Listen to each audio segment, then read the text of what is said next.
एक बार की बात है, एक हरे भरे गांव के पास से एक आदमी सफर कर रहा होता है। रास्ते में वह मीठी इमली खाता है और मजाक मजाक में उसकी गुठली जमीन पर फेंक देता है। तेज धूप और उस जगह की जादुई मिट्टी के कारण गुठली जमीन में गिरते ही चमकने लगती है। कुछ ही दिनों में वहां एक अनोखा पेड़ उगाता है। उस पेड़ पर इमली नहीं बल्कि सोने जैसी चमक वाले फल लगे होते हैं। गांव वाले उस पेड़ से थोड़ा थोड़ा फल लेकर खुश रहते हैं। कुछ समय बाद उसी रास्ते से एक घमंडी और लालची साधु गुजरता है। पेड़ देखकर उसकी आंखें चमक उठती हैं।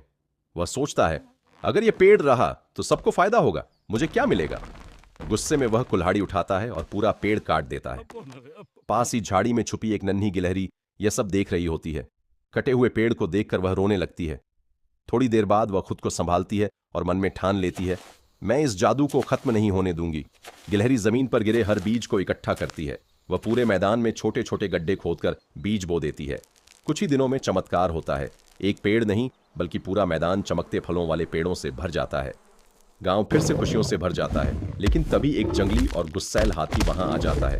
गुस्से में वह पूरे खेत को रौंद देता है। जब गिलहरी लौटती है तो सामने सिर्फ उजड़ा हुआ मैदान होता है। गिलहरी चुपचाप जमीन पर बैठ जाती है और आसमान की तरफ देखकर उम्मीद से मुस्कुरा देती है, क्योंकि जादू अभी खत्म